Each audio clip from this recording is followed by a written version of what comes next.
De la séance du 29 juin. Est-ce qu'il y a des remarques? Je n'en vois pas, donc le procès-verbal du 29 juin est approuvé. Vous avez trouvé sur table deux vœux, que vous aviez reçus auparavant aussi. Un appel du conseil municipal de Gennevilliers pour l'abandon du projet de terminal 4 de l'aéroport Charles de Gaulle et pour une réelle politique nationale de lutte contre les nuisances des aéronefs. Et un deuxième vœu que je crois qu'il y a amendé en séance et que vous allez avoir le papier amendé sur le thème « Sortons le gaz et l'électricité des lois du marché ». Je vous propose de passer au premier point d'information, le bilan des activités d'été à Gennevilliers. Je crois que c'est Madame Alexandra qui va le faire. Non. C'est qui alors?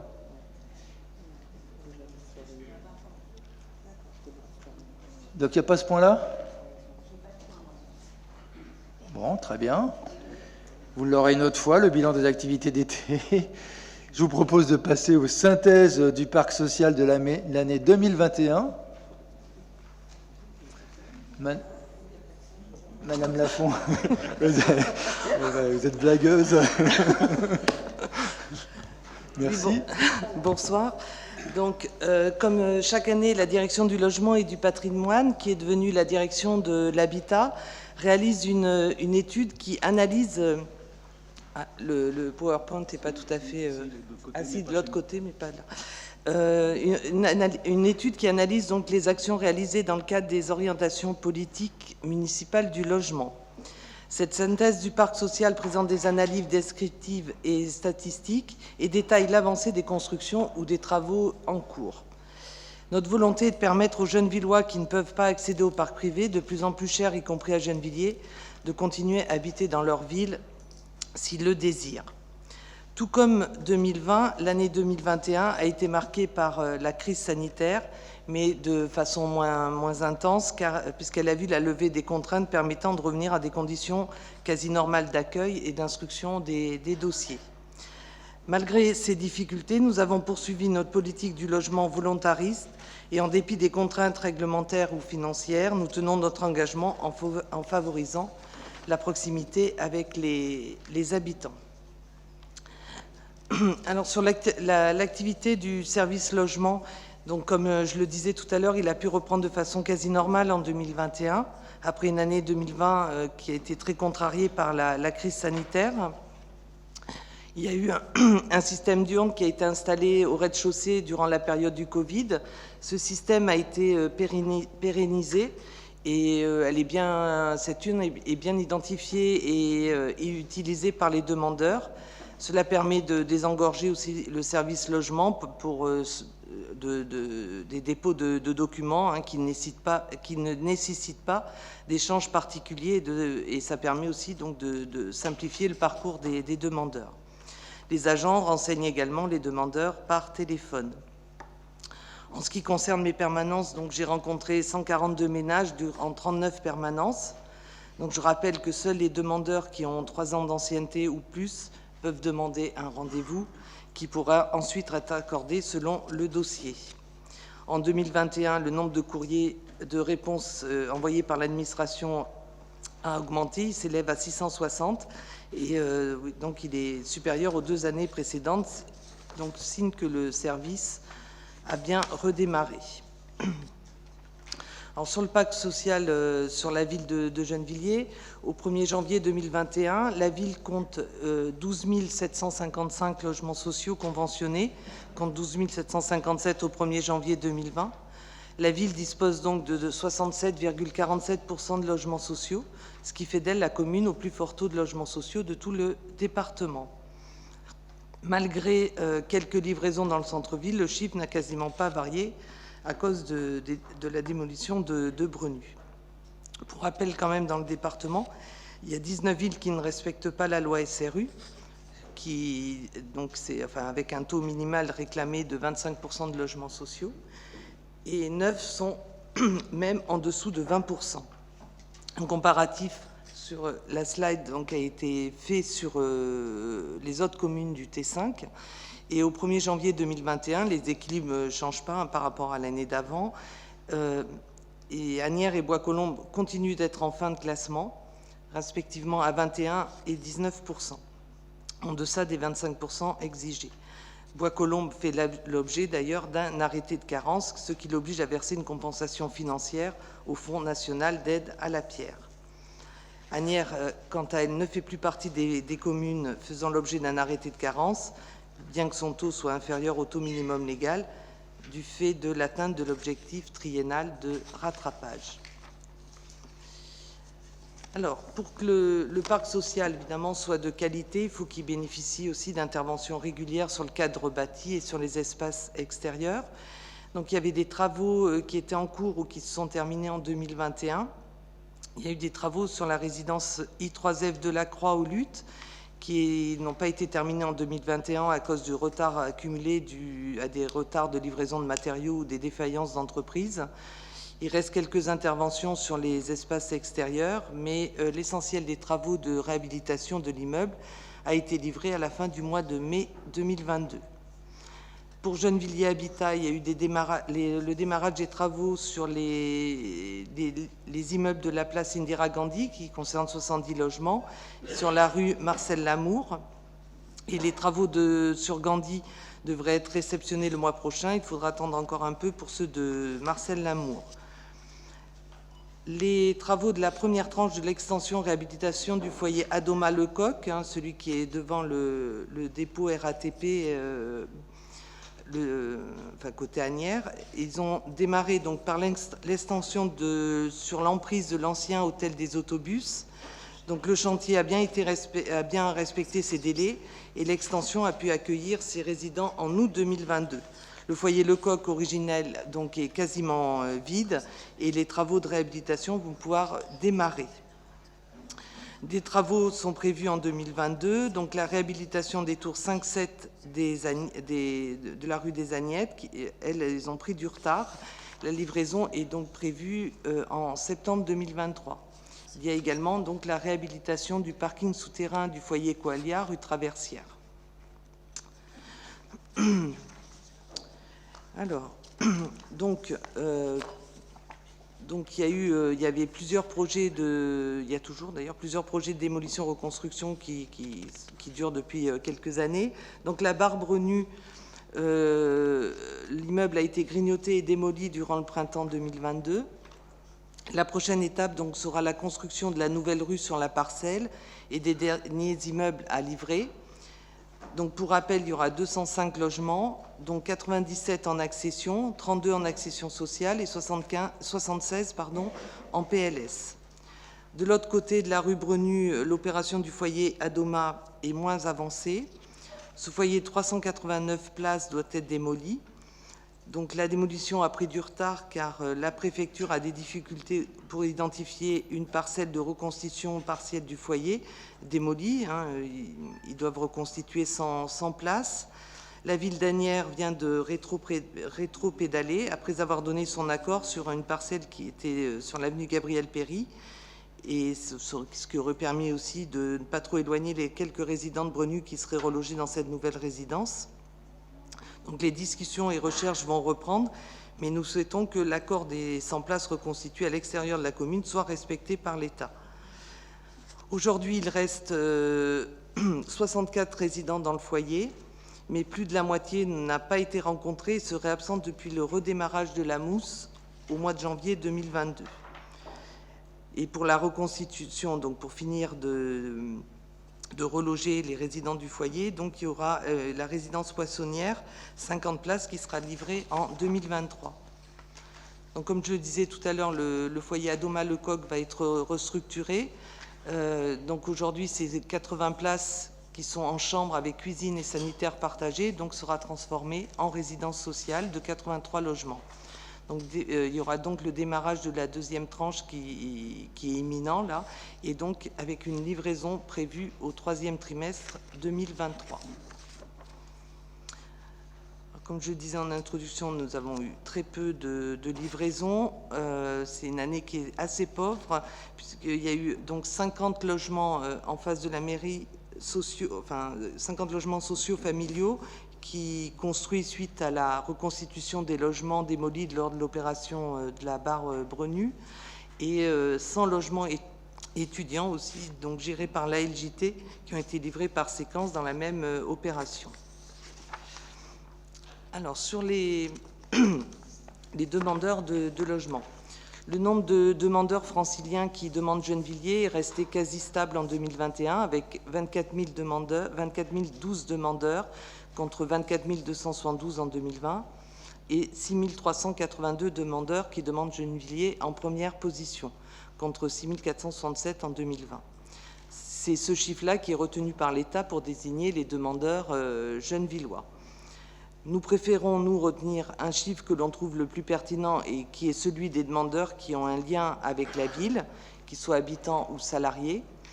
C'est ainsi que presque 6 000 personnes qui ont un lien avec la ville ont placé Gennevilliers dans leur choix de commune. Et c'est parmi ce vivier que sont sélectionnés donc les candidats retenus sur le contingent ville lors des attributions.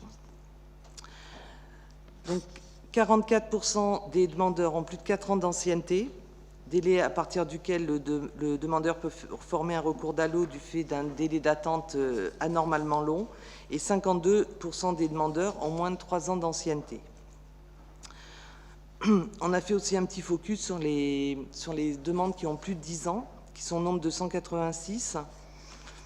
Donc il y a 30 demandeurs parmi ces demandes les plus anciennes qui sont logés dans un logement social qui correspond à leur composition familiale, 55 qui n'ont plus de lien avec la ville, et la plus grosse partie, c'est 93 qui ont déjà eu au moins une proposition, mais en moyenne, ils en ont eu 2,8, c'est-à-dire qu'il y en a qui donnent alors 3, 4, 5, donc qui sont assez difficiles à satisfaire. Ou bien ils ont des situations particulières qui ne permettent pas le relogement, soit des ressources qui sont hors plafond ou des ressources trop basses, ou ils sont propriétaires de leur résidence principale. 73% des demandeurs sont éligibles à un logement PLAI contre 58% dans les Hauts-de-Seine. Alors pour les chiffres qui vont suivre et dans l'obligation de travailler sur des données fiables, l'échantillon d'analyse est réduit à 3 392 demandeurs, soit les demandes qui sont gérées directement par le service logement de la ville et de Gennevilliers Habitat. Et parce qu'on estime qu'elles sont plutôt à jour au niveau des documents fournis, alors que les autres demandeurs, c'est souvent que du déclaratif, donc c'est compliqué, c'est pas des données très fiables. Donc les demandeurs restent en majorité des personnes sans enfants. Ainsi, plus de la moitié des demandeurs, 54%, sont potentiellement relogeables sur des T1 ou T2. Pour les logements les plus grands, près de 31% des demandeurs sont potentiellement relogeables dans des T4 ou plus, et 92% des demandeurs dont le dossier est géré par la ville ou Gennevilliers Habitat ont encore un lien avec la ville, qu'il soit via le domicile, le travail ou les deux. Au niveau du statut d'activité, 58% sont en emploi, dont 79% en CDI ou agent de la fonction publique, 11% au chômage et 28% dans une situation d'inactivité, retraite, invalidité.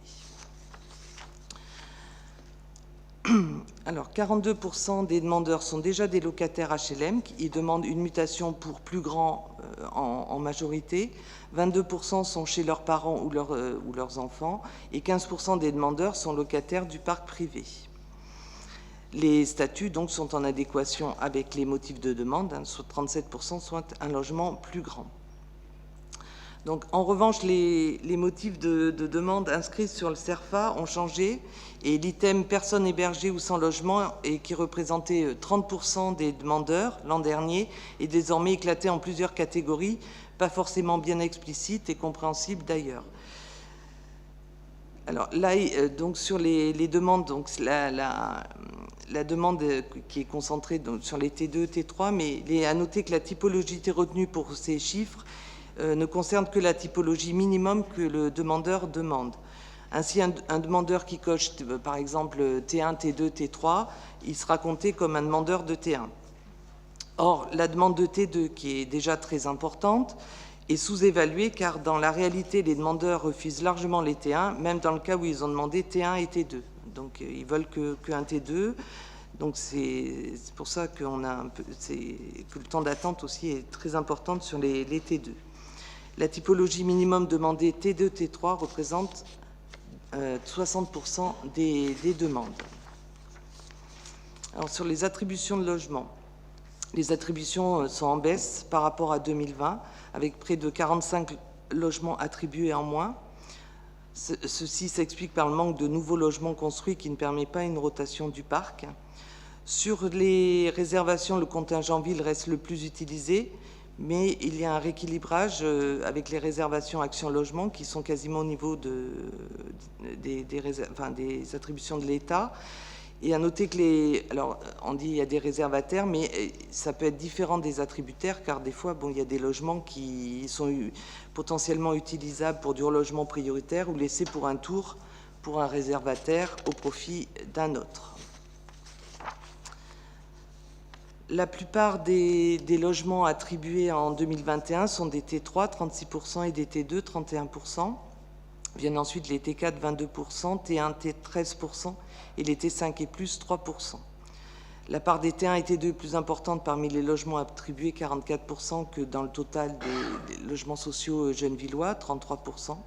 En effet, ces logements ont un taux de rotation plus important. L'ancienneté moyenne d'attribution est de 4 ans et 3 mois en 2021, contre 4 ans et 5 mois en 2020. Mais cette moyenne elle varie beaucoup selon les réservataires. La ville et la préfecture ont tendance à reloger les ménages qui ont une ancienneté plus élevée. L'ancienneté des dossiers ville est de 5 ans et 5 mois en 2021. On remarque aussi que l'ancienneté la plus importante sur un échantillon significatif, c'est pour les ménages relogés via le contingent ville et se concentre sur les T2, T3 et T4. Alors, pour nous, donc, les deux critères importants pour une désignation sur un logement sont le lien avec la ville, domicile et ou travail, et l'ancienneté de la demande, que la ville revendique, et ils se traduisent bien donc, dans les chiffres d'attribution. A contrario, on peut constater que la part des dossiers attribués de monde indent est particulièrement élevée dans certaines villes du T5 et dans les Hauts-de-Seine. Ces chiffres, qui dépassent parfois le tiers des attributions totales, interpellent lorsque l'on voit la durée moyenne d'attente liée à la pénurie de logements en Île-de-France. En regardant dans le détail par réservataire, c'est encore plus parlant, avec 97% des attributions sur le contingent communal qui ont un lien avec la ville et plus de 72% des dossiers qui ont 5 ans et plus. Action Logement poursuit, lui, des objectifs différents. Ils sont beaucoup moins territorialisés, ils ont moins de pression aussi sur la demande, mais plus de la moitié de leurs attributions en 2021 avaient un rapport avec la commune, le travail ou le domicile. On remarque également que les ménages qui sont relogés sur le contingent préfecture fonctionnaire ont des profils atypiques. Aucun n'a de lien avec la ville.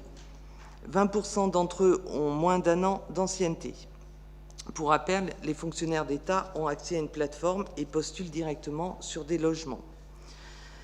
Si on fait un focus sur les demandeurs de moins d'1 an, sur les relogements de demandeurs de moins d'1 an à Gennevilliers, donc plus de la moitié, 60% de ces attributions relèvent d'attributions via Action Logement ou préfecture fonctionnaire. Les autres attributions concernent soit des relogements liés aux opérations aux agnettes, soit des relogements liés à l'hygiène ou aux opérations d'urbanisme. Alors, sur les publics prioritaires, en 2021, 162 ménages prioritaires ont été relogés à Gennevilliers, dont 82% de Dalo. Ces ménages ont un lien avec la ville pour 71% d'entre eux. Comme on peut le voir sur cette diapo, 76% des ménages Dalo relogés sur le contingent préfectoral ont un lien avec la ville. Comme l'année dernière, ce chiffre élevé a été permis par le travail au quotidien du service logement pour être en mesure de proposer des contre-propositions gennevilloises crédibles lors de propositions de dossiers sans lien avec la commune de la préfecture. Les besoins de relogement pour les femmes victimes de violences ont aussi été pris en compte. Une famille donc a été relogée sur le contingent de la ville. Et la ville travaille aussi en ce moment sur un projet partenarial de résidence pour femmes. Donc on espère qu'il va pouvoir voir le jour rapidement. Alors, comme on l'avait déjà expliqué dans les années passées, donc il y a maintenant des objectifs à obtenir. Donc, un des objectifs, c'est l'objectif de relogement de 25% de demandeurs qui appartiennent au premier quartile de ressources, soit ça veut dire qu'ils gagnent moins de 833 € par mois, hors quartier politique de la ville. Donc cet objectif pour la ville n'a pas été rempli, mais on peut voir globalement que nous avons un taux de réalisation dans la moyenne de l'Île-de-France, des Hauts-de-Seine et du T5. L'objectif n'est pas rempli car il reste difficile de trouver des logements qui ont un niveau de loyer correspondant aux ressources des ménages du premier quartile hors QPV et ailleurs d'ailleurs. Mais il y a aussi un nombre de refus non négligeables que nous allons désormais suivre attentivement afin que le chiffre qui soit reconnu par l'État pour qu'il se base sur le nombre de propositions faites et pas sur le nombre d'attributions réelles là où on n'a pas de prise, qui dépend de la réponse du candidat. Ça nous rapprocherait fortement aussi de l'objectif à atteindre. Sur les relogements des personnes hors premier quartile dans les QPV, là, l'objectif est atteint et même dépassé. À l'échelle de la ville, Action Logement n'a pas rempli son objectif de 25% de candidats DALO sur son contingent. Et c'est encore plus difficile d'ailleurs pour les bailleurs qui ne disposent pas du même vivier pour trouver des candidats reconnus prioritaires. Alors, en 2021, il y a eu 2 relogements provenant de l'habitat indigne.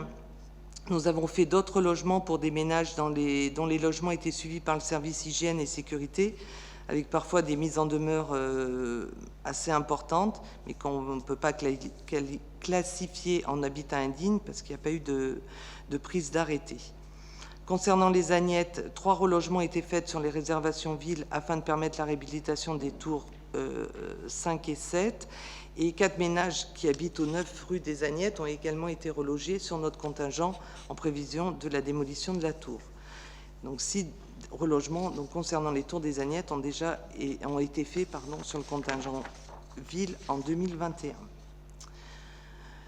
Donc, à l'issue du pic de la crise sanitaire, le service logement s'est de nouveau mobilisé pour accueillir de nouveau les demandeurs.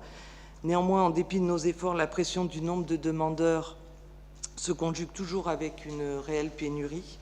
Cette pénurie est entretenue par le faible taux de rotation. En effet, l'État rend difficile la construction pour les villes qui ont déjà un taux important de logement social, et certaines villes alentours ne respectent pas, au moins à minima, la loi SRU. Les injonctions contradictoires aussi de l'État à faire de la mixité sociale et les objectifs à atteindre inscrits dans la charte intercommunale d'attribution complexifient parfois les attributions et ne tient pas toujours compte du profil particulier de notre ville, dotée de façon homogène sur tout son territoire de logements sociaux. La ville essaie donc de composer au mieux avec toutes les contraintes auxquelles elle fait face pour produire du logement de qualité et tenter de répondre aux besoins de tous nos demandeurs, pas seulement des ménages reconnus DALO ou ceux dont la situation est la plus confortable comparativement aux autres demandeurs. Nous avons ainsi lancé en 2020 une OPA destinée à améliorer l'habitat privé. Son périmètre d'intervention s'étend potentiellement sur 3 403 logements au total, dont 2 414 situés dans des immeubles en copropriété et 989 logements individuels. Sur ce périmètre, 700 logements ont été identifiés comme devant faire l'objet d'améliorations. Donc pour l'instant, plus de 800 000 € de travaux d'amélioration ont été décidés et actés pour 122 logements, 55% des 800 000 € étant subventionnés par les financeurs, en premier le LANA, mais aussi donc la ville de Gennevilliers. Pour ces 122 logements, 46 ont pu aussi bénéficier d'une subvention de l'ANA, qui sont les plus conséquentes en 2021. Le service hygiène et sécurité délivre également des permis de louer. Donc en 2021, on a eu 160 demandes de permis de louer, 107 ont été autorisés et 53 refusés. Cet outil a pour vocation de contrôler la relocation des logements privés. Tous ces dispositifs ont une finalité commune, c'est le fil rouge de notre politique du logement, permettre à chacun des jeunes Villois d'accéder et de vivre dans un logement abordable, adapté et confortable. Voilà. Donc pour finir, je profite de cette présentation pour remercier pour tout le travail effectué la direction de l'habitat par leur professionnalisme, leur efficacité. Et alors ils se cachent, mais je voulais féliciter, je ne sais pas où, Maël Gaillard pour sa promotion de directeur de cette direction. Et je sais pouvoir compter sur lui pour bien gérer cette direction et continuer tout le travail effectué. Merci. Merci. Bravo. Alors, Bravo. félicitations, Monsieur Gaillard. Je croyais que vous alliez nous payer un pot ce soir pour votre promotion, mais je crois que vous êtes définitivement radin. Allez, les bouteilles d'eau, c'est vous. Merci beaucoup. Bon, merci pour cet exercice de transparence sur les attributions de logement et sur la situation du logement, qui est, de mon point de vue, une des situations les plus graves et qui risque de s'aggraver pour les familles et les personnes, qui fait souffrir des familles et des personnes. Moi, j'appelle à être attentif sur toutes les actions qu'on peut mener pour obtenir plus de logements sociaux dans notre métropole. Et j'attire l'attention sur le tableau des attributions, par les années d'attribution telles que vous l'aviez démontré, Madame Lafont, parce que ça démontre deux choses. D'une part, que la crise est grave, puisqu'on arrive à plus de 5 ans d'attente pour des attributions de logement, et d'autre part, qu'on respecte nos engagements, c'est-à-dire les dates de demandeurs d'attribution de logement, et ça pourrait se comparer avec des tas d'autres villes. Avant de passer aux délibérations, je vous rappelle tout simplement, comme d'habitude, que les conseillers intéressés ne doivent pas prendre part au vote des délibérations sur lesquelles ils auraient un intérêt, eux ou leur famille. Et je vous propose de passer à la première délibération F1, Monsieur Binagdan. Monsieur le maire, chers collègues, bonsoir. Il s'agit de proposer au vote du conseil municipal le budget supplémentaire de la commune pour 2022. Ah, c'est une présentation succincte, merci, vous m'avez surpris. Y a-t-il des interventions? On a tous les documents, c'est vrai. Y a-t-il des interventions? Je n'en vois pas. Qui est pour? Qui s'abstient? Ça fait 3, 4. Vous avez 4 abstentions? Voilà, 4 abstentions. Je vous remercie. D'accord, donc il y a un pouvoir, on note qu'il y a un pouvoir pour M. Caracus. Pardon, excusez-moi, Caracus. Il faudra que je change mes lunettes, parce que d'ici, je n'arrive pas à lire les noms, de la part de M. Diallo. Délibération, donc ça fait 5 abstentions. 3 plus 2. 3 plus 2. 3 plus 2, ça fait 5. Non, pas 3 et 3. Il a droit qu'à un pouvoir, le monsieur. On a le droit à 2 pouvoirs, là? Je crois pas, parce que je crois on avait droit à 2 pouvoirs à l'époque de la Covid. On vérifiera. Le plus simple, plutôt que de vous dire des bêtises, on vérifiera. Si le règlement de la période Covid perdure, vous avez effectivement droit à 2 pouvoirs. Si le règlement de la période Covid est fini, mais je crois qu'il y a eu un arrêté d'État comme quoi c'était fini, vous auriez droit qu'à 1. Mais on rectifiera, vous nous direz lequel des 2 vous aurez choisi. Délibération F2, Monsieur Deschênes.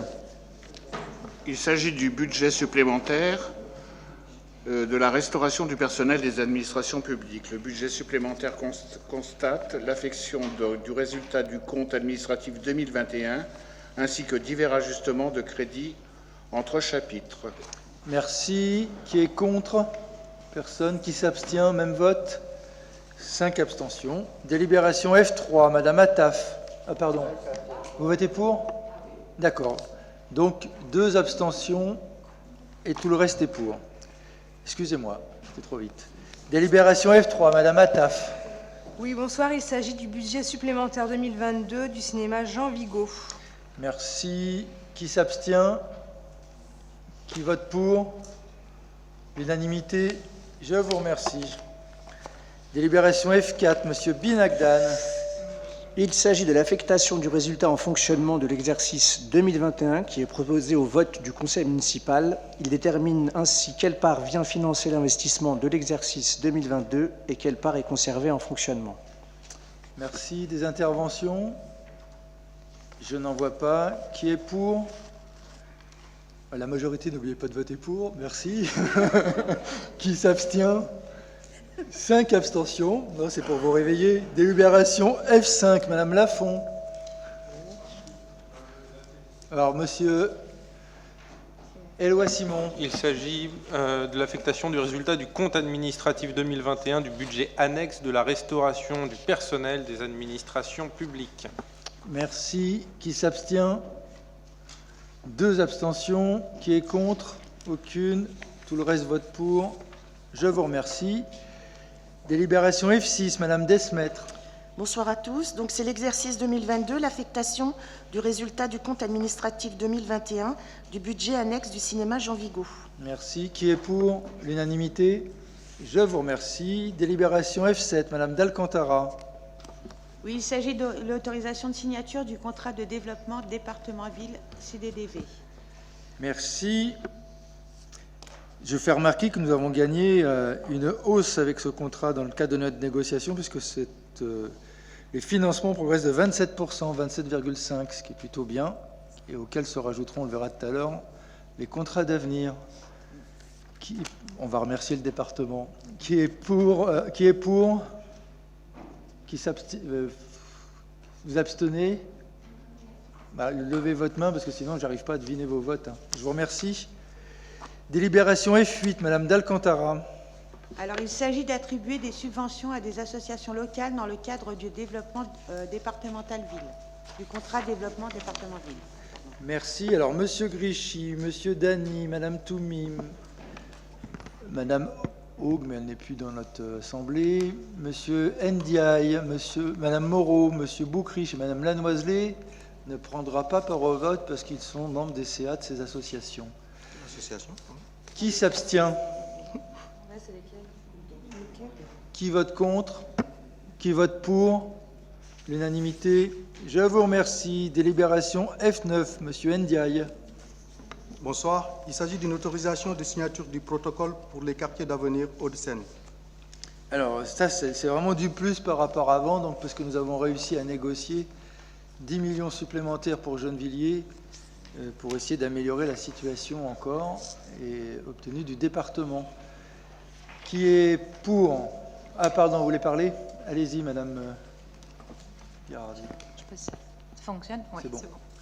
Alors, donc nous sommes ravis de l'obtention.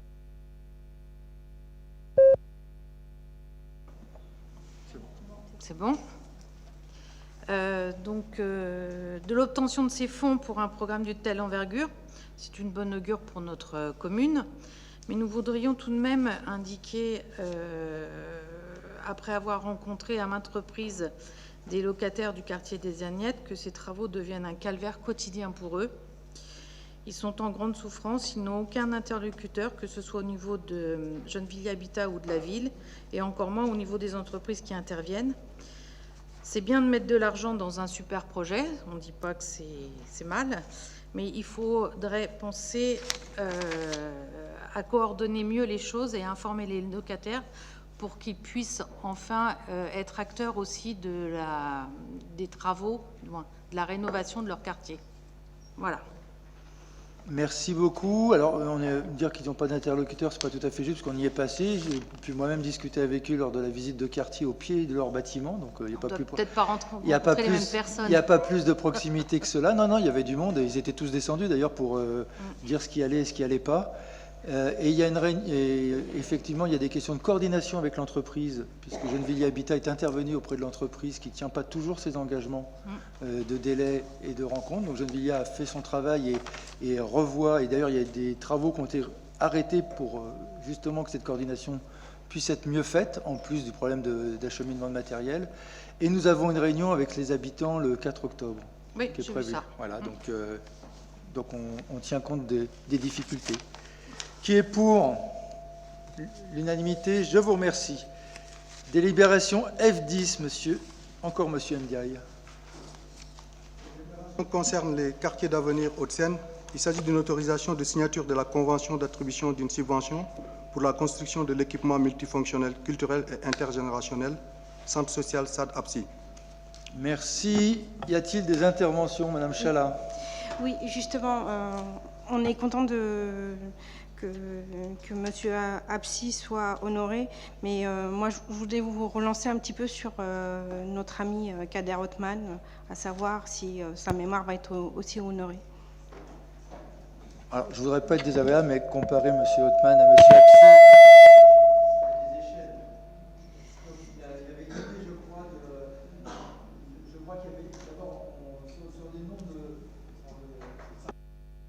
de salles, on a prévu une salle à Victor Hugo, donc ça c'était prévu, et on le fera, on tiendra, il me semble, non? Au centre social, pardon, au centre social, donc c'est prévu, donc quand le centre social sera fini, on le fera. Par contre, sur un monument, enfin sur une rue ou un bâtiment, enfin c'est communal, c'est pas de même échelle. Mais on tiendra notre engagement, mais comme on avait dit que c'était dans le centre social, il faut que le centre social soit construit. Bon, ça c'est compréhensible. Merci. Qui est pour l'unanimité? Je vous remercie. Délibération F11, Madame Toumi.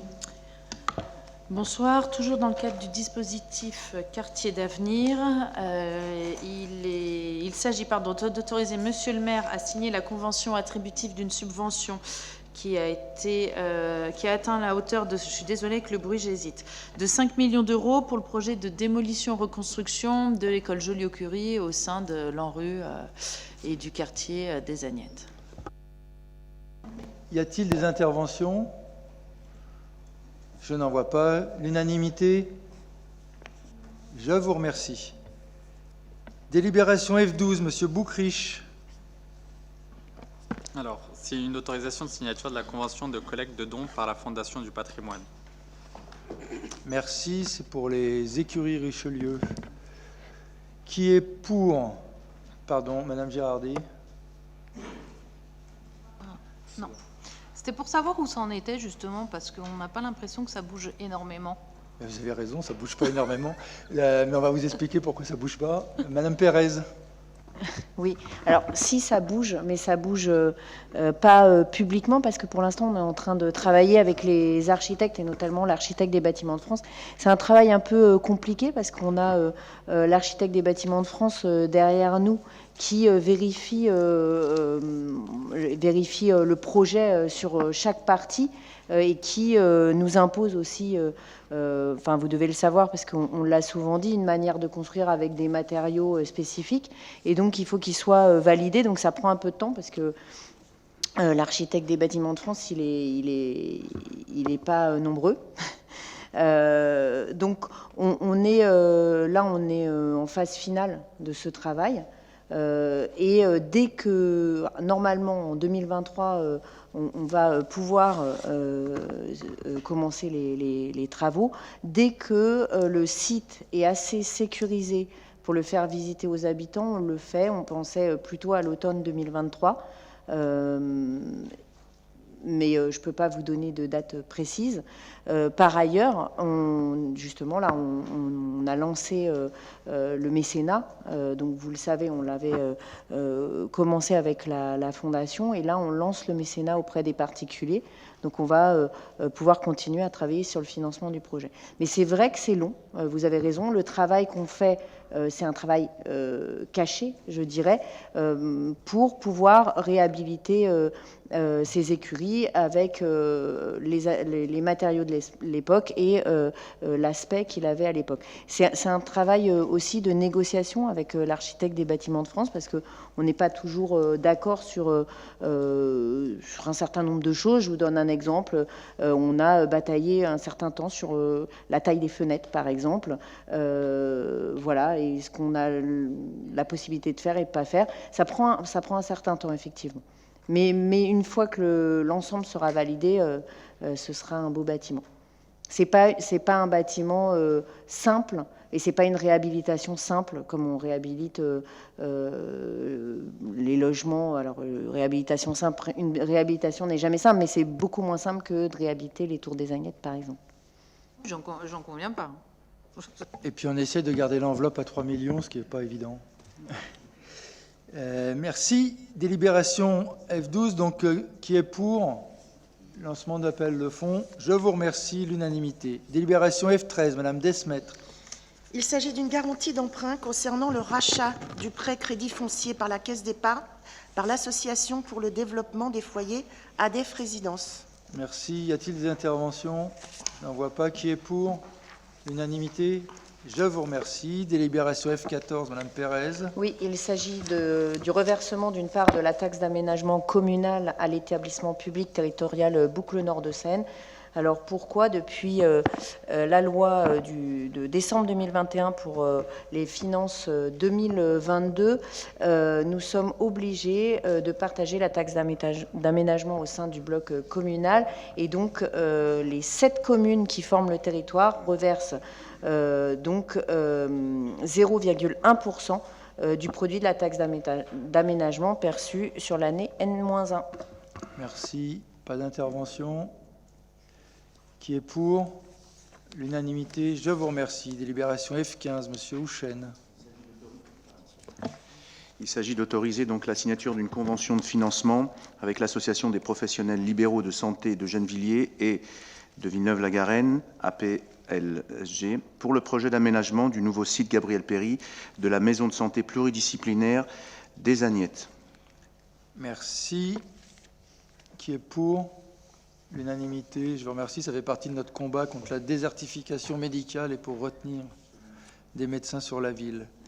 Délibération F16, Monsieur Boulord. Bonsoir.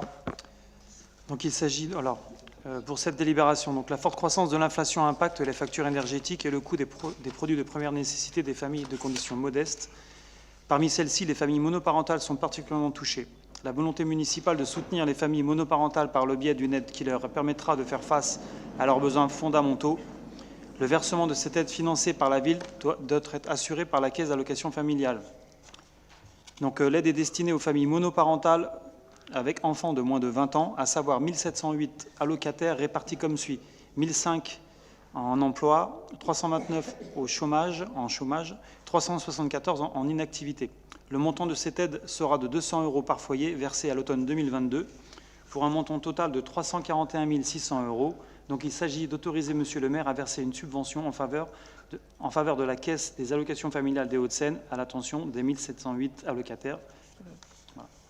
Merci. Alors on reproduit ce que l'on a fait pendant la crise de la Covid et si tout fonctionne bien, le versement se ferait en novembre. Qui est pour? L'unanimité. Je vous remercie. Monsieur le maire, oui, je peux pardon, intervenir? excusez-moi. Merci. C'était juste pour vous dire que notre groupe soutient cette aide financière aux familles, surtout par ces temps difficiles, de fin de mois difficiles pour les familles, à cause de la dimension de la baisse des pouvoirs d'achat. C'est d'ailleurs une proposition qui a fait partie de notre programme de campagne municipale. Mais ceci dit, ne faut-il pas cibler les familles les plus en grande difficulté pour vraiment les remonter, les tirer vers le haut? Merci. Et que les situations soient pérennes. Merci. Alors après, il y a des questions de budget de la ville. Je sais bien, mais... Il faudra me dire qu'est-ce que vous supprimez. Vous ne l'avez pas marqué dans votre budget, votre programme municipal. Et par ailleurs, on va reprendre. Oui, parce qu'un budget s'équilibre. Il y a des idées qui sont communes. On va aussi continuer. On va reprendre. On a repris les distributions alimentaires qu'on a fait le week-end dernier, avec 1300 personnes qui sont passées. On n'a malheureusement pas eu assez, puisque à 16h c'était fini. Et donc, on va reproduire de telles distributions, certainement en novembre-décembre. Il faut qu'on arrive à caler les dates. Décembre, c'est sûr. Et de monter le nombre de paniers à 1500 pour arriver à répondre à la demande. Qui est pour? L'unanimité. Je vous remercie. Délibération F17, Monsieur Dany. Chers collègues, Monsieur le maire, donc, il s'agit de la désignation par le conseil municipal d'un délégué au sein du conseil d'administration de l'association L'Hôtel Manoir Café Musique de Gennevilliers, conformément aux articles 5A et 10 de ces statuts. Merci. Et nous proposons de désigner à la place de M. Cazot, M. Philippe Miller, qui n'est pas élu, mais qui est le directeur du conservatoire, et qui nous permettra de mieux travailler la liaison Tamanoir-Conservatoire. Philippe Miller, qui est le directeur du conservatoire. Qui est pour... Enfin, y a-t-il d'autres propositions, d'abord parce que... Qui est pour cette proposition? 3 non par vote. Je vous remercie. Délibération 18, Madame Toumi. À la suite de la démission de Gwenola Haug, de Jacqueline Marie-Chesclero et d'Abdel Nasser Lajili, il y a lieu de désigner 3 représentants au Conseil local éducatif. Merci. Alors, pour remplacer Madame Haug, il est proposé Monsieur Laurent Noël. Pour remplacer Madame Marie-Chesclero, il est proposé Monsieur Allais. Et pour remplacer Monsieur Lajili, il faudrait que le groupe nous dise.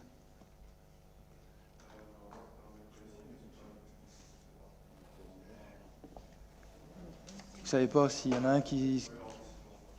Ah, mais comment on fait? Non, parce qu'il y a des... le conseil local, je ne sais pas quand est-ce qu'il se réunit. Prochaine réunion.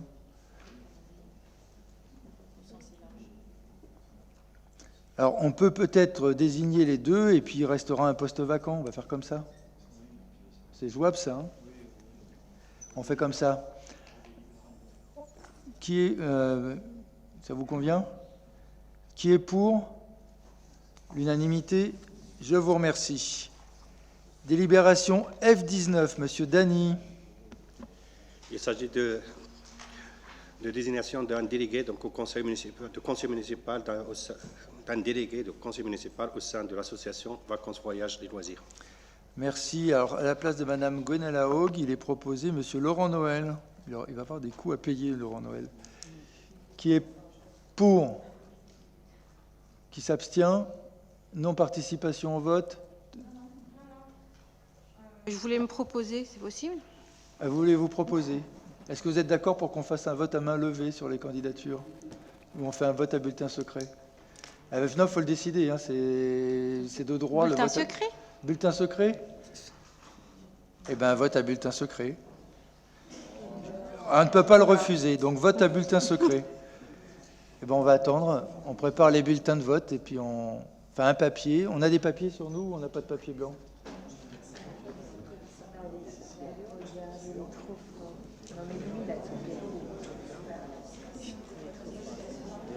Ah, il est rodé, lui.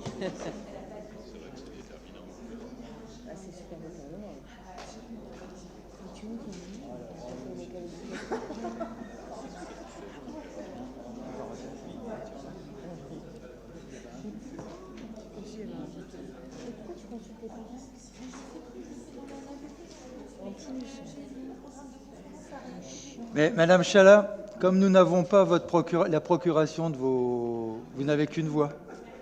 Vous voyez, vous n'avez pas... On l'a, la procuration? On l'a reçue? Oui, on l'a reçue. Donc c'est celle de monsieur... C'est l'autre qu'on n'a pas, alors. Non, de voix. Si vous demandez un bulletin secret, il faut que ça soit secret, Madame Chalat. On ne peut pas savoir ce qu'on peut voter. Sinon, on aurait voté à main levée. On a voté pour Laurent Noël. Et tu payes double coup, Laurent Noël.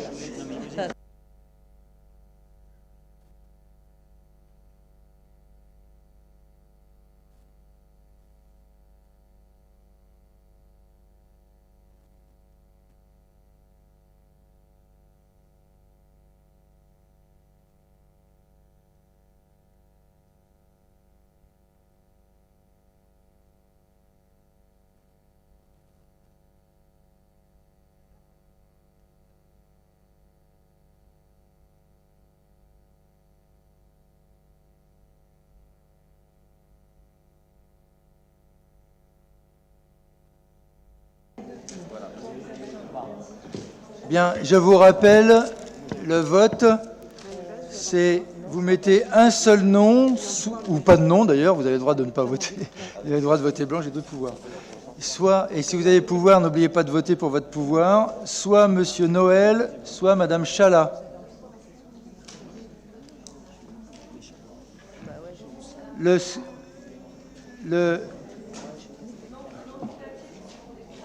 Ah, il manque du papier pour ceux qui ont des pouvoirs, donc on va attendre.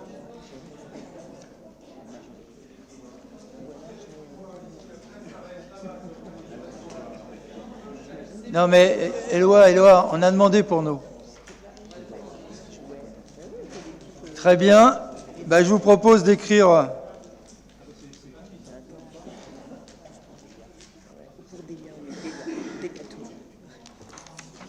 Et nous allons...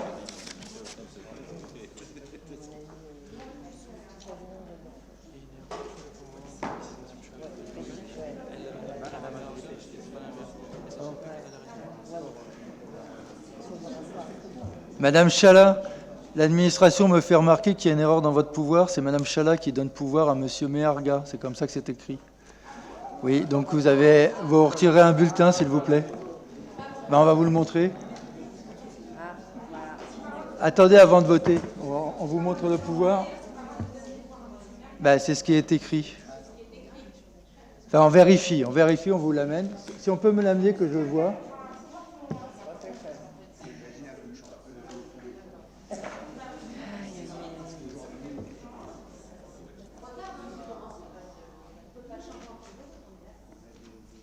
Non mais ça change rien, ça.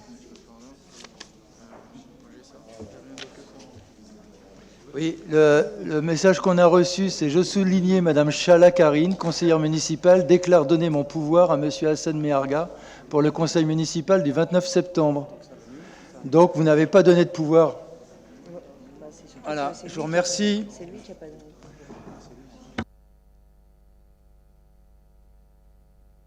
Donc, je me demande même si on doit vous... si votre présence est licite.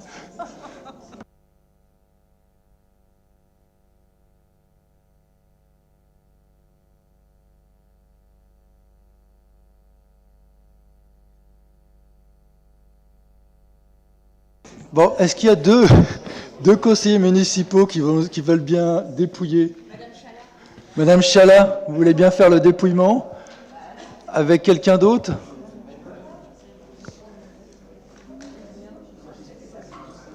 Allez, Ibrahima. Oh là là, la classe. Il y en a un qui n'a pas voté là-bas, visiblement. Attends, il faut que je vote.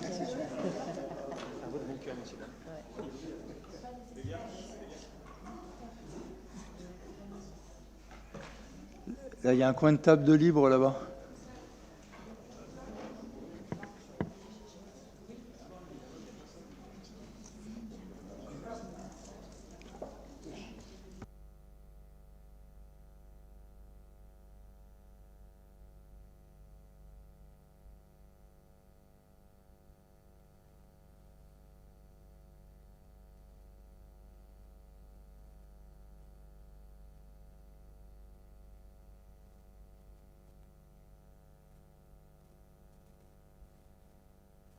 Donc, si je comprends bien, il faut qu'on modifie tous les votes depuis le début. Le groupe Les Jeunes Villois, il n'y a qu'une voix. Deux voix, pardon, oui.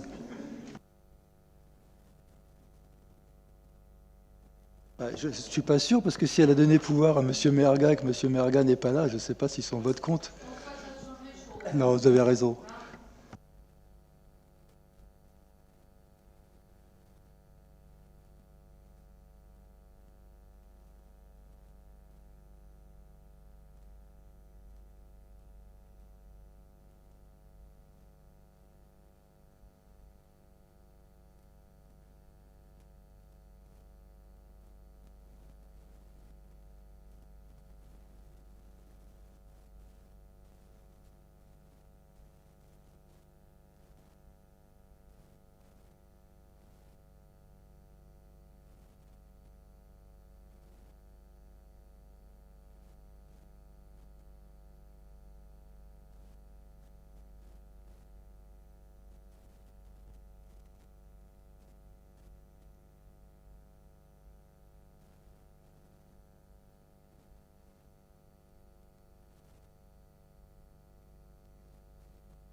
Merci. Donc 3 bulletins pour Madame Chala et tout le reste pour Laurent. 4 ?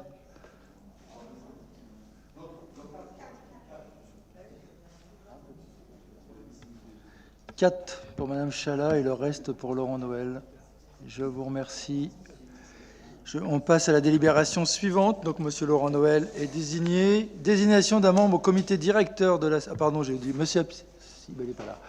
Désignation d'un membre au comité directeur de l'association Gennevilliers Insertion. Il est proposé de désigner Monsieur Briffaut à la place de Madame Haug. Est-ce que vous souhaitez un bulletin à vote, un bulletin secret?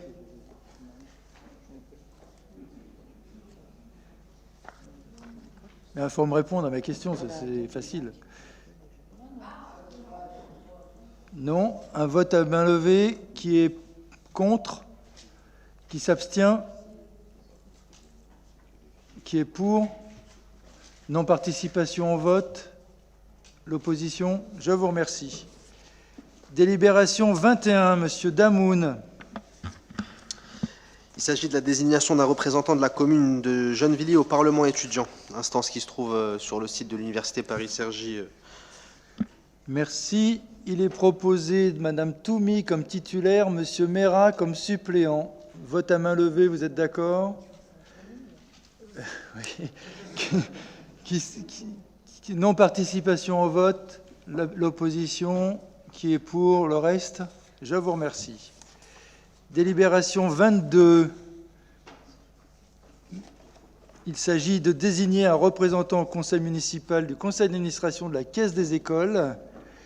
Et il est proposé de désigner Laurent Noël en remplacement de Gwenola Haug. Vote à main levée. Même vote, non-participation. Je vous remercie. Délibération 23. Il s'agit de désigner un délégué au conseil municipal au sein de l'association Mission Locale. Il est proposé de désigner Jacques Briffaut en remplacement de Gwenola Haug. Même vote. Même vote, je vous remercie. Délibération 24, Madame Gassama. Toujours suite à la démission de Madame Haug, il s'agit de désigner un représentant du conseil municipal au sein du conseil de l'école maternelle Kegoma. Merci. Et là, il est proposé de voter pour Monsieur... Enfin, il est proposé Monsieur Boukrich Zine. Même vote. Je vous remercie. Délibération 25, Madame Titi Dingong. Il s'agit de désigner un délégué par le conseil municipal au sein de l'Office municipal des loisirs de Gennevilliers. Merci. Il est proposé Laurent Noël à la place de Madame Haug. Même vote. Même vote. Je vous remercie. Délibération 26, Madame Lanoiselet. Alors, désignation d'un conseiller municipal au sein du comité d'administration de l'association Biodiversité des Agnettes. Merci. Et comme on n'est jamais mieux servi que par soi-même, on propose Madame Lanoiselet à la place de Monsieur Bernier. Même vote. Je vous remercie. Délibération 27. Il s'agit de désigner un délégué suppléant au syndicat intercommunal de la périphérie de Paris pour les énergies et le réseau de communication, le CIPEREC. Et donc, il est proposé que Jacques Briffaut remplace Laurent Noël. Bravo, Jacques. Même vote. Pardon? Monsieur Bernier, pas Laurent Noël. Il remplace Christophe Bernier. C'est Bernier qui remplaçait pas Noël. Allez-y doucement, il n'y arrive plus. Ouais, je suis sur la 27. Oui, c'est Monsieur Briffaut qui remplace Monsieur Bernier. D'accord, ben, c'est pas ce qu'on m'a écrit, mais je vous crois. De toute façon, l'important, c'est de voter pour Monsieur Briffaut. Donc, même vote. Je vous remercie. Délibération 28, Madame d'Alcantara. Il s'agit de désigner un délégué suppléant en remplacement de Monsieur Bernier. Donc là, il s'agit de Céline Lanoiselet en remplaçant de Monsieur Bernier. Même vote. Je vous remercie. Délibération 29, Monsieur Simon. Bonsoir. Il s'agit de la désignation d'un délégué suppléant par le conseil municipal au sein du CIFUREP. Merci. Et on vous propose Jacques Briffaut à la place de Laurent Noël. Même vote. Laurent Noël arrête de bosser, en fait. Je vous remercie. Délibération numéro 30, Monsieur Simon. Il s'agit de désigner un délégué titulaire au CIGEIF, le syndicat intercommunal pour le gaz et l'électricité en Île-de-France. Donc on désigne M. Briffaut, et c'est confirmé, à la place de Laurent Noël. Même vote. Même vote, je vous remercie. Délibération 31, Madame Pérez. Excusez-moi. Donc, il s'agit de désigner un élu à la Société d'économie mixte aménagement de Gennevilliers, la CEMAG, en remplacement de M. Bernier. Et on propose Céline Lanoiselet. Même vote. Je vous remercie. Délibération 32, Madame Lanoiselet. Désignation d'un représentant titulaire au Centre européen de prévention du risque inondation, le CEPRI. Nous proposons Madame Céline Lanoiselet. Même vote. Même vote. Je vous remercie. Délibération 33, Madame Attaf. Oui, il s'agit d'autoriser la signature de 2 conventions entre le département des Hauts-de-Seine et la ville de Gennevilliers relatives à l'organisation et au financement des activités de la PMI et du Centre de planification et d'éducation familiale. Merci. C'est plutôt bien parce que pendant un moment, on avait beaucoup de peur pour ces deux organismes très utiles. Pour la fermeture. Et on parlait même de fermeture, et ce n'est pas le cas. Voilà. Qui est pour l'unanimité? Je vous remercie. Délibération 34, Monsieur Clochette. Cette délibération, c'est l'adhésion à la mission de médiation préalable obligatoire, MPO, mise en œuvre par le CIG de la Petite Couronne. Je ne sais pas pourquoi on vote si c'est obligatoire. Qui est pour l'unanimité? Je vous remercie. Délibération 35, Monsieur Noël. Excusez-moi. J'avais la 36. Alors, il s'agit d'adhérer aux missions de médiation à l'initiative du juge ou à l'initiative des parties mises en œuvre par le CIG Petite Couronne. Merci, c'est la suite de la délibération précédente. Qui est pour l'unanimité, même vote? Je vous remercie. 36, Monsieur Noël. Alors, il s'agit d'approuver une convention cadre tripartite entre la collectivité, le centre interdépartemental de gestion de la Petite Couronne, de la région Île-de-France et les agents concernés de la collectivité portant sur la période de préparation au reclassement. Merci, même vote, j'imagine. Je vous remercie. Délibération 37, Monsieur Houchen. Il s'agit de la transformation d'un emploi non permanent d'agent de prévention diététicienne à temps complet au sein du service de prévention santé de la direction municipale de la santé et de la prévention dans le cadre d'un contrat de projet. Merci. Qui s'abstient? Qui est pour l'unanimité? Je vous remercie. Délibération 38, Madame Toumi. Il s'agit de voter l'actualisation du tableau des effectifs du SERA, donc service entretien, restauration, assistance de la direction des affaires scolaires. Merci. Qui est pour l'unanimité? Je vous remercie. Délibération 39, Madame Gassama.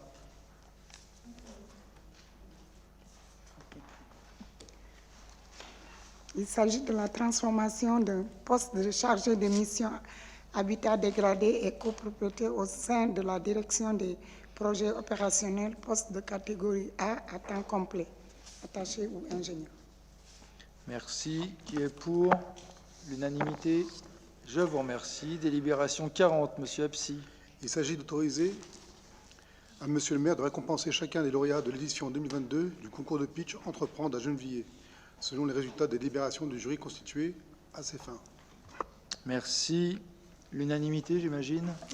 Ah, pardon, une intervention. Allez-y. Alors, comme l'indique la délibération, c'est une chose qui perdure dans le temps, du moins ça fait la 9e année que ça a été mis en place, ce qui est très bien, hein. J'en conviens, mais néanmoins, nous aimerions avoir un bilan chiffré. Est-ce qu'il y a un suivi sur justement l'efficacité de ce concours? Un retour d'expérience. Est-ce que les entreprises qui ont eu un coup de pouce apportent-elles un bénéfice aux Gennevillois? C'est toutes ces petites questions qu'on voudrait avoir un peu plus d'explications.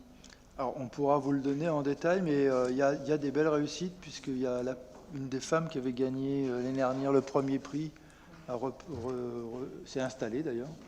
Et non, il y a un suivi qui est fait ensuite. Voilà, donc on aimerait bien avoir... Vous voyez ça, Monsieur Absi, pour qu'on ait des suites? Entendu. Merci. Merci. J'ai oublié de faire voter. Qui est pour? L'unanimité. Je vous remercie. Il y a des échecs aussi, parce que je me rappelle qu'un jeune de Gennevilliers qui avait fait un système de vélo, qui avait gagné un prix, sa boîte n'a pas tenu dans la durée. Mais il y a des belles réussites. Je crois que c'est plus souvent le cas. Délibération 41, Monsieur Deschênes. Il s'agit de la transformation d'un poste de gradé de technicien territorial au titre de la promotion interne 2022. Qui est pour? L'unanimité. Je vous remercie. Délibération 42, Madame Lannoiselet. Alors, il s'agit d'attribuer ce soir une subvention de 3 000 € pour le soutien au Pakistan. Alors, je vous rappelle que le Pakistan a été victime de terribles inondations avec un bilan très lourd, plus d'1 millier de morts, plus d'1 million de logements détruits. Donc, cette subvention de 3 000 € sera versée au Secours populaire, au Secours catholique et à la Croix-Rouge via le CCAS, associations qui pourront ainsi aider au mieux la population pakistanaise. J'imagine qu'il y a l'unanimité. Je vous remercie. Délibération 43, Monsieur Houchen. Alors, il s'agit d'autoriser la signature du contrat local de santé. Je vais un peu détailler. Consciente que les enjeux de santé constituent des axes structurants du développement local et de la lutte contre les inégalités sociales et territoriales, la commune de Gennevilliers, l'ARS, la préfecture des Hauts-de-Seine et la caisse primaire d'assurance maladie ont engagé depuis 2011 la mise en place d'un contrat local de santé sur le territoire de Gennevilliers, outil participant à la réduction des inégalités territoriales et sociales de santé. Les signataires du contrat local de santé sont la ville de Gennevilliers, la préfecture des Hauts-de-Seine, l'Agence régionale de santé et l'assurance maladie. Le contrat local de santé de Gennevilliers constitue le volet de santé du contrat ville. Il comprend un diagnostic de santé et des fiches actions. L'élaboration et la signature du contrat local de santé sont également nécessaires pour l'obtention de subventions de l'Agence régionale de santé sur les années à venir. Merci. Des questions, des interventions? Il n'y en a pas. L'unanimité? Je vous remercie. F14, Monsieur Simon. 44. Ouais, je ne sais pas pourquoi j'ai raté. Ma vue, ça ne s'améliore pas. Ouais, non, ça devient inquiétant même. Il s'agit de l'autorisation de signature de l'avenant numéro 3/2022 à la convention d'objectifs entre la ville de Gennevilliers et l'association Interval. Merci. Des interventions? Je n'en vois pas. L'unanimité? Oui? Non? Qu'est-ce que vous votez? Pour. Je vous remercie. L'unanimité. Délibération 45, Monsieur Grichy. Alors, il s'agit de l'autorisation de signer de l'avenant numéro 5 à la convention d'objectifs 2018-2022 entre la ville de Gennevilliers et l'office communal Agir pour le versement d'une subvention complémentaire pour l'année 2022. Merci. Alors, Monsieur Clochette, Madame Desmet et Madame Maria Blanca Fernandez, ayant plus de 60 ans, ne prennent pas part à ce vote. Non, je plaisante, c'est parce qu'ils sont membres de l'association. C'est l'unanimité? Je vous remercie. Délibération 46, Madame d'Alcantara.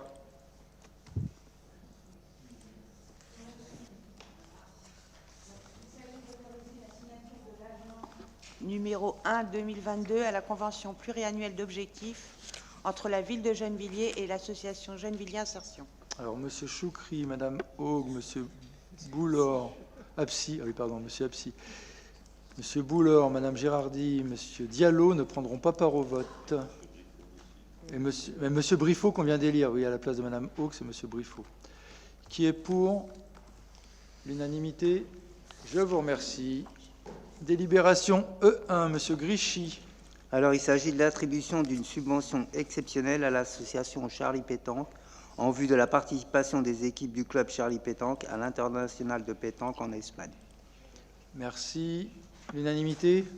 Je vous remercie. Délibération E2, Monsieur Boucriche. Alors, appuie sur le bouton. Voilà, merci. C'est mieux comme ça? Oui. Bon, c'est une délibération qui vise à autoriser le maire à signer l'avenant numéro 2 à la convention d'objectifs afin de verser 50 000 € à l'association CSMG Rugby qui, comme vous le lisez, est montée en fédérale 1. On leur souhaite beaucoup de succès puisqu'effectivement c'est la dernière étape avant avant le monde professionnel et il y a besoin naturellement de les accompagner. Et ce sera accompagné aussi, cette subvention, elle sera faite d'une manière plus large, puisqu'il y aura aussi du développement du rugby féminin, développement de l'école de rugby, et des liens avec les partenaires éducatifs, comme le collège et le lycée. Merci. Nous avons beaucoup insisté pour qu'ils continuent d'être bons sur le rugby éducatif, et avec les enfants et les jeunes Villois dans le club, ce qu'ils essayent de faire. Et d'ailleurs, ils sont pleins, voire trop pleins même pour cette année. Qui est pour l'unanimité? Une intervention. Oui, intervenir. Lors du CM du mois de juin, j'avais fait une demande lors du conseil de l'obtention des demandes de dossiers de subvention pour les associations qui touchaient plus de 10 000 euros. Oui. Et à ce jour, je n'ai toujours rien. Avoir les dossiers de demande de subvention. Alors, je pense qu'on ne vous les enverra pas, mais il est possible de les consulter sur place, oui. Parce que lors du CM du mois de juin, on m'avait dit oui, on va vous les envoyer, et j'ai rien. Bon, il faut qu'on regarde, mais à mon avis, c'est parce que c'est des gros dossiers, donc ce sera plutôt à consulter sur place. Mais on peut voir ça, c'est votre droit. Merci. Je vous remercie. Pour le vote, qui est pour l'unanimité, je vous remercie. Délibération E3, Madame Lanoiselet. Alors, il s'agit d'attribuer une subvention de 3 000 euros en solidarité avec la ville d'Ostrowiec. Alors, je rappelle que notre ville jumelée polonaise d'Ostrowiec est elle-même jumelée avec une ville ukrainienne et elle a accueilli à ce titre, depuis le début de la guerre, une centaine de réfugiés ukrainiens, de femmes, d'enfants.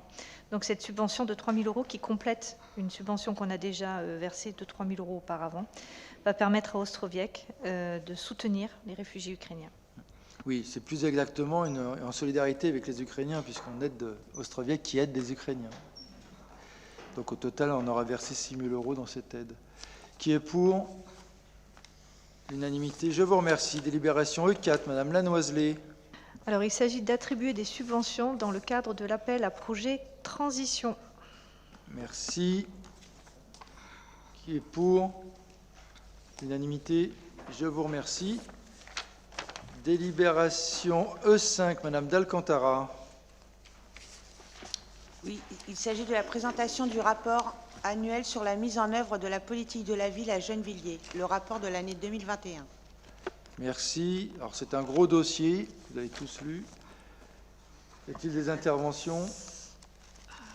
Qui est pour l'unanimité? Je vous remercie. Délibération U1. Attendez, j'en ai oublié un. E6, Monsieur Absi. Il s'agit d'une autorisation de signature de l'avenant numéro 2-2022 à la convention pluriannuelle d'objectifs entre la ville de Gennevilliers et l'association Mission Locale. Alors, Monsieur Absi, Madame Manseri, Madame Blanc, Monsieur Ndiaye et Monsieur Mehargan ne prennent pas part au vote. Y a-t-il des interventions? Je n'en vois pas. Qui est pour? Qui s'abstient?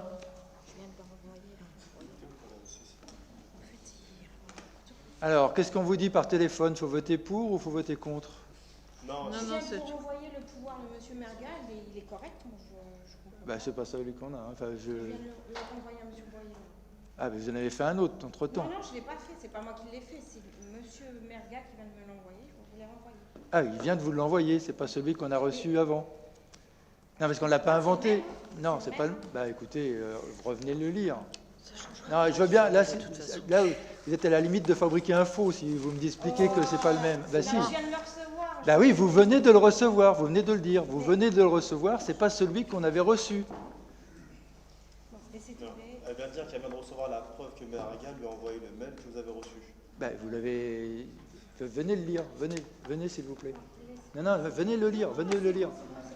Non, mais s'il vous plaît, parce que on pourrait croire que c'est moi qui raconte des histoires. Ce que je vous propose, c'est de venir le lire devant tout le monde. Donc, c'en est un autre. Monsieur Absi, donc, sur la convention de mission locale, on peut passer au vote. Qui est pour? L'unanimité. Je vous remercie. Délibération U1, Monsieur Boulord. Dans le cadre de son soutien au développement de l'économie sociale et solidaire à Gennevilliers, la ville souhaite porter 2 actions en 2022 avec la Chambre régionale de l'économie sociale et solidaire. La première concerne un événement de sensibilisation à destination des jeunes autour des métiers de la transition écologique et solidaire qui se tiendra le 15 octobre. La deuxième concerne le développement d'affaires entre structures de l'ESS, de la transition écologique et les entreprises classiques qui se tiendra en novembre. Les modalités du partenariat Ville-Cresse autour de ces deux actions sont encadrées dans la convention. Il s'agit donc d'autoriser Monsieur le maire à signer la dite convention. Merci. Y a-t-il des interventions? Je n'en vois pas. Qui s'abstient? Qui est contre? L'unanimité? Je vous remercie. Délibération U2, Monsieur Noël. Alors, il est proposé de dénommer la voie projetée située entre les rues Julien Mocard et de l'association Allée Wangari Muta Matai.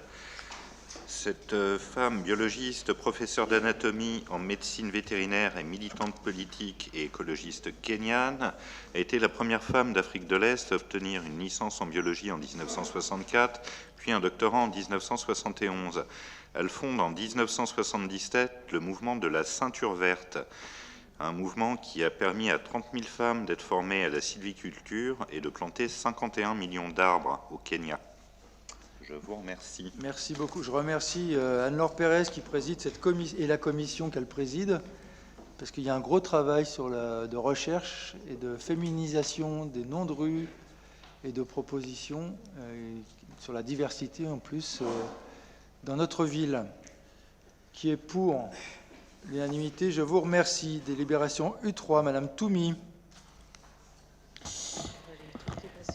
Il est proposé de dénommer la voie projetée entre les rues Julien Mocard et du 8 mai 1945, rue Aubertine Auclair, que vous connaissez peut-être un petit peu mieux. Pareil, l'unanimité? Je vous remercie. Délibération U4.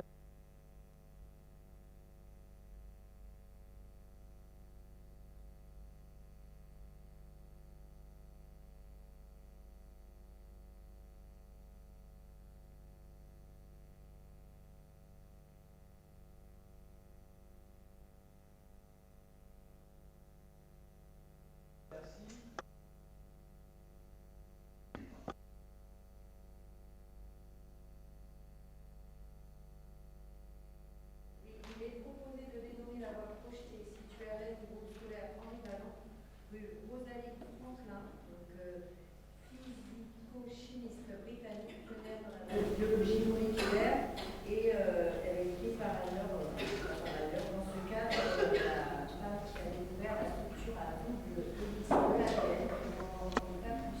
Excusez-moi, je vois le schéma et c'est... Merci. Merci. Qui est pour l'unanimité? Je vous remercie. Délibération U6, Monsieur Ndiaye.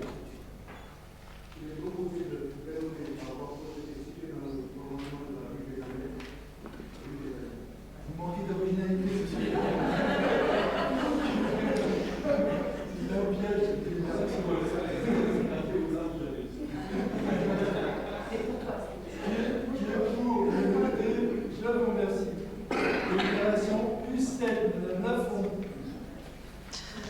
Donc, il est proposé d'attribuer à la voie située dans le prolongement de la rue Julien Mocard le nom de rue Julien Mocard.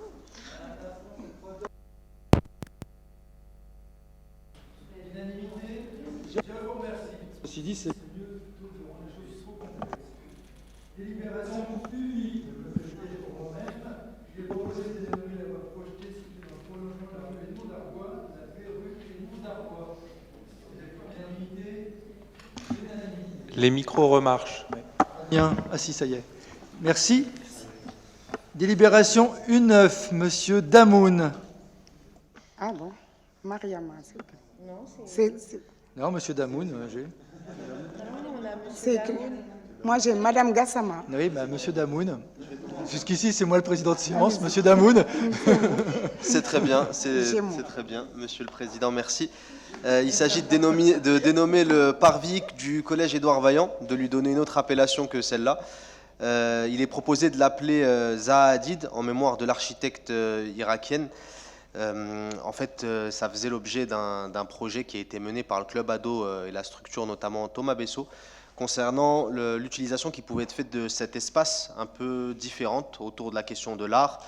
Donc il y avait un projet, la place des artistes, qui a été mené pendant un peu plus d'1 an, parce que malheureusement c'est un espace qui est occupé par notre jeunesse des fois pour des choses pas top, et on en oublie en fait les autres usages qu'on pouvait en faire. Donc on essaie d'amener un peu à regarder les habitants différemment. Le projet se termine cette année. Voilà, merci.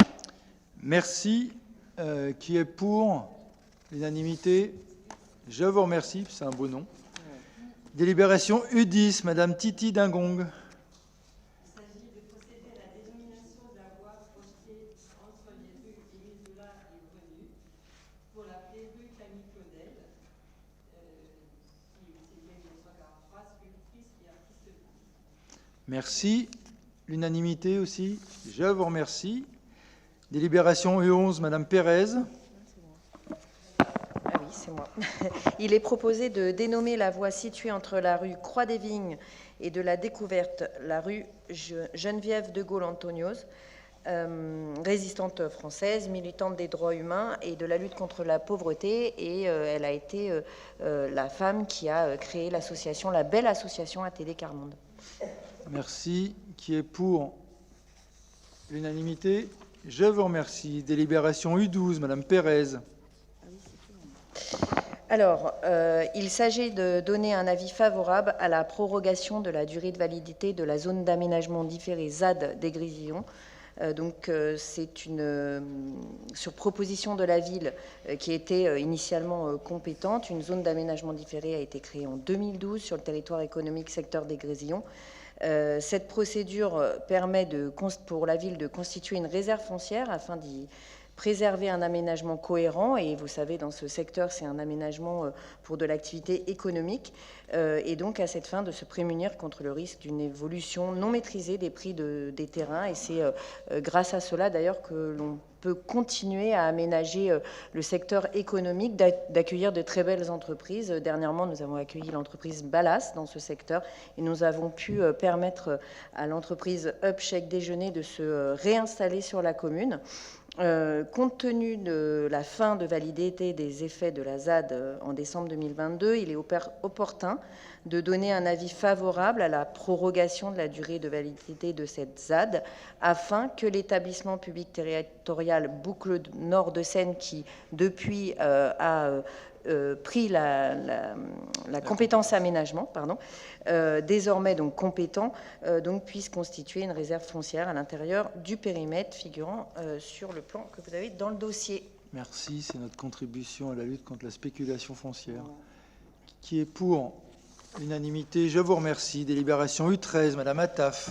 Oui, il s'agit de l'approbation d'une convention de transfert des futurs ouvrages de voirie sur l'îlot Brenu. Donc, il est proposé au conseil municipal d'autoriser monsieur le maire à signer la convention de transfert des futurs ouvrages de voirie de l'îlot Brenu, dans laquelle la société Séquence s'engage à céder à titre gratuit la nouvelle voie reliant la rue Brenu et la rue Émile Zola, parcelle cadastrée section AJ numéro 265 d'une surface cadastrale d'environ 898 m², ainsi que le mobilier, les espaces verts et les réseaux en infrastructure. Et si on se suit bien, ça doit être la rue Camille Claudel. Exactly. Qui est pour l'unanimité? Je vous remercie. Délibération U14, Monsieur Absi. Sur le territoire économique, il s'agit d'une acquisition amiable de lots de copropriété numéro 49 et 70 situés au 1 et 3 rue Charles Lacoste, parcelle cadastrée section L numéro 13 d'une surface cadastrale d'environ 349 m², au profit de la ville de Gennevilliers, appartenant à Madame Muriel Direz et Monsieur Hugo Buisson. Merci. Y a-t-il des remarques? Je n'en vois pas. Qui est pour l'unanimité? Je vous remercie. Délibération U15, Monsieur Absi. Sur le territoire économique, il s'agit de l'approbation de la cession par la ville de Gennevilliers au département des Hauts-de-Seine des lots de copropriété numéro 20, 21, 22, 24, 6 à Gennevilliers 31 rue avenue Louis Roche, parcelle cadastrée section numéro 228 et 229 d'une superficie cadastrale d'environ 765 m². Merci. L'unanimité aussi. Je vous remercie. Délibération U16, toujours Monsieur Absi. Toujours sur le territoire économique, il s'agit de l'approbation de la cession par la ville de Gennevilliers à la société LCP FRDC 4 d'un ensemble immobilier 6 à Gennevilliers 72 et 76 avenue du Roche, parcelle cadastrée section numéro 13 et 15 d'une superficie cadastrale d'environ 1087 m². Ça ne doit pas faire facile de communiquer sur le nom de l'entreprise. Hein. Excusez-moi. Pardon. Oui, juste une petite question. Je voudrais avoir des indications concernant cette société. Qu'est-ce que vous voulez savoir? Je sais pas, moi je cherche et je vois pas trop le rapport, c'est pour ça. C'est une société d'investissement d'immobilier d'entreprise qui rachète le site. En fait, le site appartenait à une autre société qui, je ne sais pas si vous vous rappelez, faisait du stockage de meubles. Alors ça date, hein, et donc ce propriétaire a vendu son foncier. Donc c'est un grand foncier, hein, si vous voyez où ça se situe. Et donc il l'a revendu à cette société qui va réaménager le site, l'agrandir un peu pour réinstaller des entreprises. Et d'ailleurs, il y a une très belle entreprise de Gennevilliers qui va se réinstaller, mais peut-être Monsieur Apsi, puisque c'est le dossier qu'il a suivi, a peut-être envie d'en dire un mot. Sur la parcelle de 1087 m², il y a la société AMP Visual TV qui... J'entends pas très bien. Sur cette parcelle, il y a déjà à peu près 5000 m² qui sont réservés à la société AMP Visual TV, qui, elle, fait énormément d'événementiels sur le territoire national et même en Europe, qui est un leader, un très grand leader sur ces métiers d'événementiel, notamment la Champions League, la Ligue de football, le rugby, bref, tout ce qui ne touche pas le cinéma, quoi. Merci. Pour la ville, ce qui est intéressant, c'est qu'elle produit énormément de travail pour les Gennevillois. Elle risque d'en produire beaucoup. Et elle produit 40 000 piges par an sur le territoire. Donc on a vraiment des opportunités intéressantes. Qui est pour l'unanimité? Je vous remercie. Délibération U17. Il s'agit de l'adhésion au CIGEF de la communauté d'agglomération Valparisie dans le 95 au titre de la compétence infrastructure de recharge pour véhicules électriques. Donc on doit, comme membre du CIGEF, approuver cette adhésion. Vous êtes pour? Tout le monde est pour. Je vous remercie. Délibération U18. Monsieur Briffaut. Il s'agit de conformément au statut du syndicat intercommunal La Cifrée d'approuver l'adhésion de cette collectivité au titre de la compétence infracturée de recharge véhicules électriques pour la communauté de communes, la Vallée de l'Oise et des Croix-Forêts au 95. Merci, c'est le même type de vote. Même vote, unanimité, je vous remercie. Délibération U19, Madame Titi Dingong.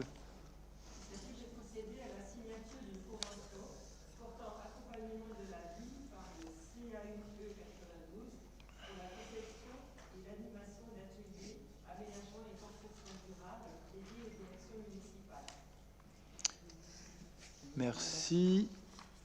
Pas d'intervention. L'unanimité pour ce travail sur la culture de la défense de l'environnement. L'unanimité, je vous remercie. Délibération U20, Monsieur Simon.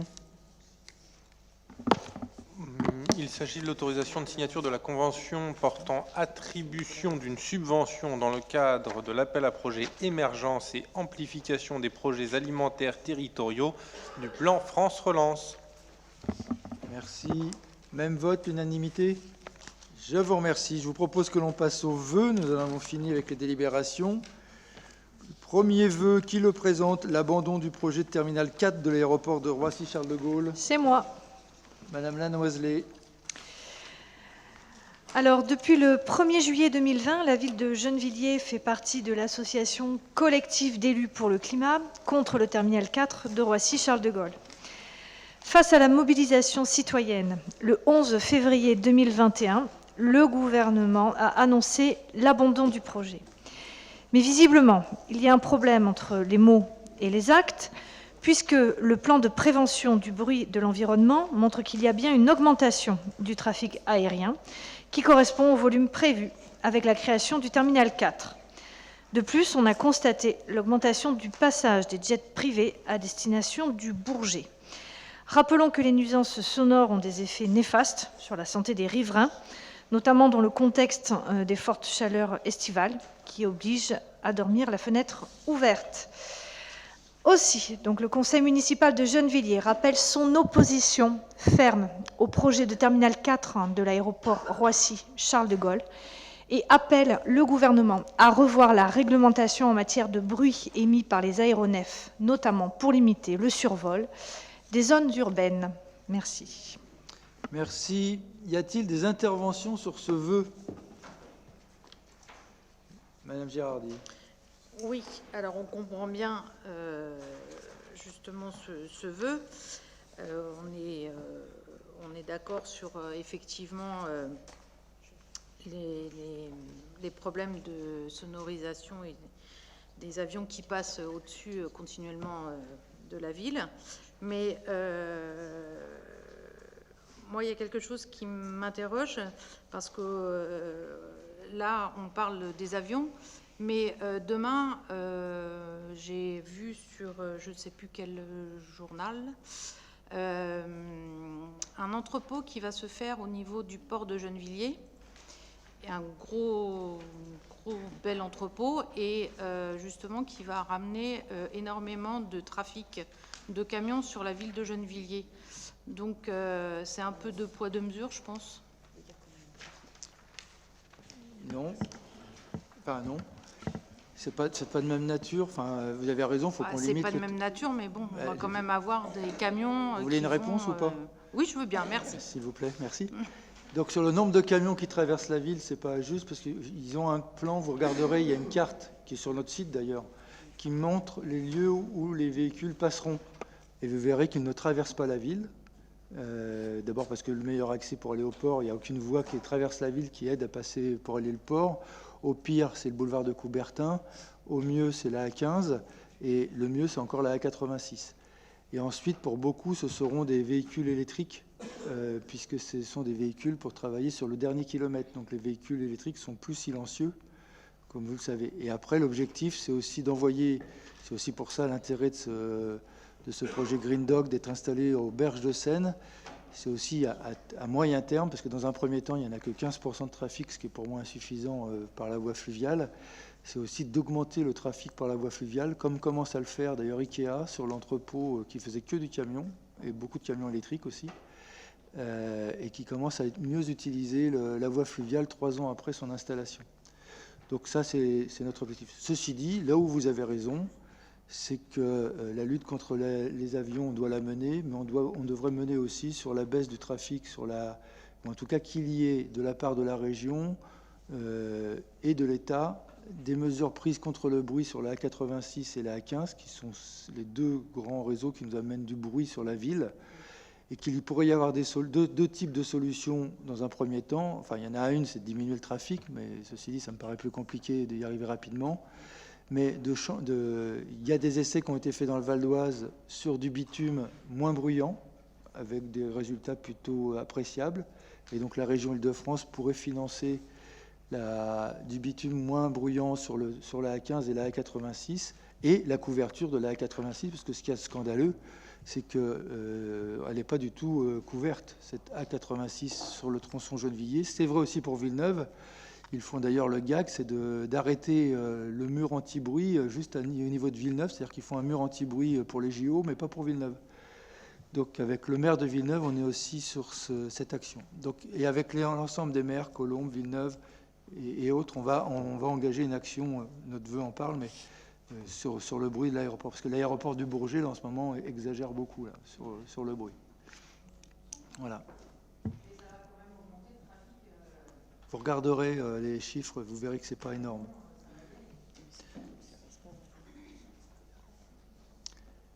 D'autres interventions sur ce vœu? Je n'en vois pas. Qui est pour?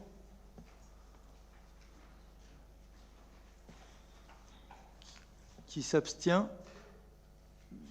2 abstentions. On vérifiera. 3 peut-être. Je vous propose de passer au vœu suivant. Sortons le gaz et l'électricité des lois du marché. Monsieur Simon. Bonsoir. Je vous lis le vœu, effectivement, et puis si la discussion s'engage, on pourra discuter.